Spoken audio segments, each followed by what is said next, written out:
Այսօր քննիչը մերժել է ձեր միջնորդությունը Վերապար Հայրապետին թույլատրել լքել Հայաստանի սահմանները եւ մասնակցել Վրաստանի կաթողիկոսի ուղարկավորության արարողությանը։ Սպասել եք ձեզ համար այս որոշումը։ Անկեղծ ասած, ես մտածում եի, որ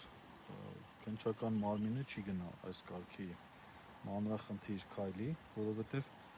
այս գործողությամբ փաստորեն իրենք նաեւ Հայաստանի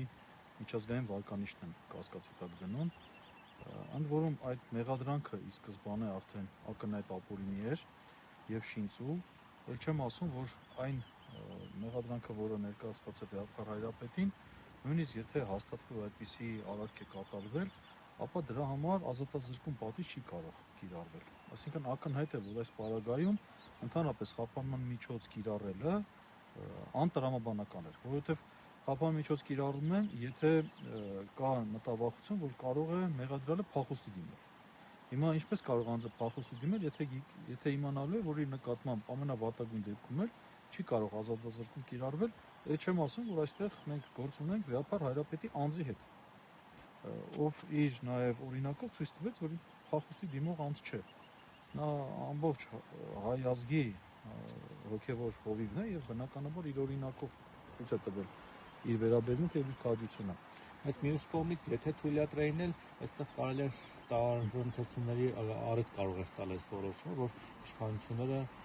փաստորեն թույլ տվեցին, այսինքն նրան ընդունում են որպես կաթողիկոս, կամ զիջումների են գնում։ Երկակի կարելի է մեկնաբանել։ Տեսեք, օրինակ մեղադրյալ ներգրաված եպիսկոպոսներից մեկին, Վահան Սրբազանին, թույլատրեցին, որպեսզի գնա ԱՄՆ եւ բուժում ստանա։ Այսինքն այդ որոշումը կայացրեցին, վերացվեց եւ նա մեկնեց բուժում ստանալու։ Այս գործով որպես անձ են, այսինքն որպես պացիենտի են երևի թույլատրել։ Այս դեպքում շատ կոնկրետ վերաբերմունք կար այդ։ Բոլոր դեպքերում ասեմ, սա իրականում խայտարակ վերաբերմունք է, ուղղված ամենայն հայոց Հայրապետի նկատմամբ եւ մեր հայ ազգի նկատմամբ։ Սա ուղղակի անկեղծած չեմ կարողանում սուր խոսքերից խուսափելով ինչ-որ բան պատասխանել։ Իդեպ երեք ազգային ժողովում ԱԱԾ տնօրեն Անդրանիկ Սիմոնյանը կաթողիկոսի մասին արտահայտվելիս նրան դիմեց կտրիչ ներսիսյան ձևակերպմամբ, ինչը փաստորեն նիկոլական քարոզչամիջոցի քեզերից է համարվում։ Սա ոնց է գնահատում, որովհետև ԱԱԾ-ն ըստ երևույթին դե յուրե համարվում է անկախ մարմին եւ փաստորեն իրենք քաղաքական գիծ են տանում։ Շատ վատ են վերաբերվում, ԱԱԾ ղեկավարը դա ոչ թե վարչապետի անձնական անվտանգություն ապահովող պաշտոնատար անձն է, այլ նա Հայաստանի Հանրապետության ազգային անվտանգություն ապահովող պաշտոնատար անձն է եւ մի բան էլ ասեմ, օրինակ Վերապար Հայրապետի աշխարհիկ անունը Գարեգին Բ. Ներսիսյան։ Այդպես է, անձնագրով դուք չեք կարողանա կտրիչ Ներսիսյան անով անց գտնել։ Գարեգին Բ. Ներսիսյան։ Հետևաբար, եթե ազգային անվտանգության ծառայության ղեկավարը, ով ի պաշտոն է եւ իրավաբանորեն պարտավոր է այդ պարզ իրողությունը գիտակցել, նա չէր կարող այլ կերպ դիմել Վերապար Հայրապետին եւ ակնհայտ է նա դա անում է ուղղակի արհամարհանք ցուցաբերելով։ Անձնագրում ինչպես է նշված։ Գարեգին Բ. Ներսիսյան։ Այո։ Վերապար Հայրապետի աշխարհիկ անունը անձնագրում նշված է Գարեգին Բ. Ներսիսյան։ Կտրիչ անվանումով դերից է։ Դա եղել է Վերապար Հայրապետի